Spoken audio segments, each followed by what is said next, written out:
அதாவது சில பேருக்கு மேலே ஒரு குற்றச்சாட்டு வச்சா சாதாரணமாக எடுத்துக்குவாங்க. சில பேர் வந்துட்டு ஏன் மேலே என்னையே போய் எங்கே நான் எவ்வளோ நல்லவே தெரியுமா, என்னைய போய் போகிற போக்கில் இப்படிலாம் பேசுறீங்களே அப்படின்னு டென்ஷன் ஆயிடுவாங்க. அப்படி ஒருத்தர் டென்ஷன் ஆயிருக்காரு. என்ன குற்றச்சாட்டு அவர் மீது வைக்கப்பட்டது, டென்ஷன் ஆகி அவர் என்ன பதில் சொல்லியிருக்காரு, யார் இவர் மீது குற்றச்சாட்டு வச்சது? தமிழ்நாடு காங்கிரஸ் கமிட்டியின் தலைவர் செல்வ பெருந்தகை அவர்கள். இவர் ஒரு கோயில் குடமுழுக்குக்கு போயிருக்காரு.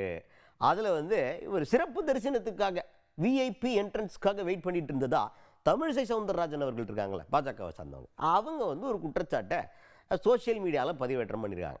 இதை படித்து பார்த்துட்டு மனசே உடஞ்சி போயிருச்சு செல்வ பெருந்தகை அண்ணனுக்கு. அவர் என்ன சொல்கிறாருன்னா, எங்க அதே கோயிலுக்கு அவங்க வந்திருந்தாங்க, பட்டைப்பள்ளத்தோடு வந்திருந்தாங்க. அதை பார்த்து நான் ரொம்ப சந்தோஷப்பட்டேன்.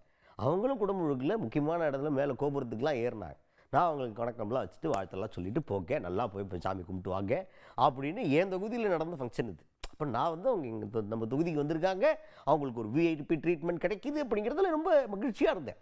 ஏன்னா தலைவரின் மகள் அப்படி இருக்கையில் அவங்க இந்த மாதிரி இருக்காங்க, வர்றாங்க, நம்ம தொகுதிக்கு வந்திருக்காங்க, நம்ம தொகுதியில் இந்த மாதிரி ஒரு ட்ரீட்மெண்ட் இருக்குது அப்படின்றது ரொம்ப மகிழ்ச்சியாக இருந்துச்சு. ஆனால் அவங்க என்னையை பற்றி இப்படி பேசிவிட்டாங்களே. அவங்களுக்கு ஒரு விவரம் தெரிஞ்சு சொல்லிக்க விரும்புகிறேன்.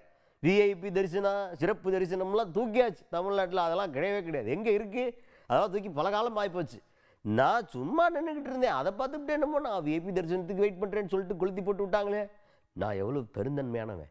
நீங்கள் போகையில் உங்களை பற்றி ஏதாவது வெளியே சொன்னோன்னா, உங்களுக்கு வந்த படைப்பலத்தை பற்றி ஏதாவது வெளியே சொல்லியிருந்தேன்னா ஒன்றுமே சொல்லாமல் கம்முன்னு இருந்தேன். ஆனால் தேவையில்லாமல் என்னை நீங்கள் செஞ்சு விட்டீங்களே, அப்படி இருக்கையில் எனக்கு மனசு எவ்வளோ வேதப்பண்ண அப்படின்ற மாதிரி ரொம்ப ஃபீல் பண்ணியிருக்காரு செல்வ பெருந்தகை அவர்கள். அந்த குடமுழுக்கு விழாவில் மேனாள் ஆளுநர் அம்மையார் தமிழிசை சவுந்தரராஜன் கலந்து கொண்டார். கோபுரத்தில் மேலே நின்று அவர் குடமுழுக்கில் கலந்து கொண்டார். நான் அவரை வணக்கம் சொன்னேன், என்னுடைய தொகுதிக்கு வந்திருக்கார் என்று. அதிகாரிகள் கவனித்தார்கள். நல்ல அவருக்கு வரவேற்பு கொடுத்து மேலே அழைத்து சென்று அதையெல்லாம் மாற்று கருத்து எனக்கு இருக்க முடியாது. இன்றைக்கி ஒரு பதிவு போட்டிருக்காரு, சிறப்பு வழியில் நான் போனோன்ட்டு காத்திருந்ததாகவும் சிறப்பு வழி கதவை திறக்கலையாம், அதனால் நான் போயிட்டாவும் சொல்கிறாங்க. பாஜக தலைவர்கள் பொய்யுக்கும் பித்தலாட்டத்திற்கும் பேர் போனவர்கள் அடிக்கடி சொல்லுவேன். இந்த சிறப்பு வழியை நீதிமன்றம், உயர்நீதிமன்றம் ஆணையிட்டு எடுத்து எத்தனையோ வருட காலங்கள் ஆகிடுச்சு. யாருக்கும் சிறப்பு தரிசனம் கிடையாது. இது அம்மையார் உள்வாங்கிக்கணும். நான் பொதுவாக என்னுடைய தொகுதியாகட்டும் தமிழ்நாட்டில் எங்கேயுமே ரொம்ப எளிமையாக மக்களோட மக்களாக தான் இருக்கிறவன். இந்த சிறப்பு தரிசனம் இதுக்கெலாம் போடுவேன் கிடையாது. என்ன சொல்ல போனால் கூட்டமாக இருந்தால் அவங்கள அனுமதிங்கன்னு சொல்லக்கூடியவன். அதனால் தொடர்ந்து பாஜக தலைவர்கள் உண்மைக்கு புறம்பாக இந்த ஆர்எஸ்எஸ் உடைய சித்தாந்தத்தில் பொய்யும் புரட்டும் அதிலேயே வாழ்ந்துட்டு இருக்காங்க. அதுலேருந்து கொஞ்சம் விலகி வரணும். இதை கூட புரிதல் இல்லாமல் இவங்க ஒரு ஆளுநராக இருந்தவங்க இப்படி பேசலாமா? எந்த ஆலயத்தில் நம்முடைய தமிழ்நாட்டு கோவிலில் விஐபி தரிசனம் இருக்குது, அதெல்லாம் எடுத்து எவ்வளோ காலமாகி போச்சு. இதெல்லாம் தெரிஞ்சுட்டு பேசணும். சகதி வாரி இறைக்கணும், பழிய போடணும், ஏதாவது ஒன்று அரசியல் பண்ணணுன்றதுக்காக எடுத்தேன் கவிழ்த்தேன்னு பேசுவதை பாஜக தலைவர்கள் தவிர்க்க வேண்டும். ஆதாரபூர்வமாக பேசணும். எங்கள் வல்லக்கோட்டம் முருகன் கோவிலில் ஏராளமான சிசிடிவி இருக்குது. ஒரு அடிக்கு ஒரு சிசிடிவி, ஒரு மீட்டருக்கு ஒரு சிசிடிவி வச்சுருக்காங்க. அது எல்லாத்தையும் ஆய்வு பண்ண சொல்லுங்கள்.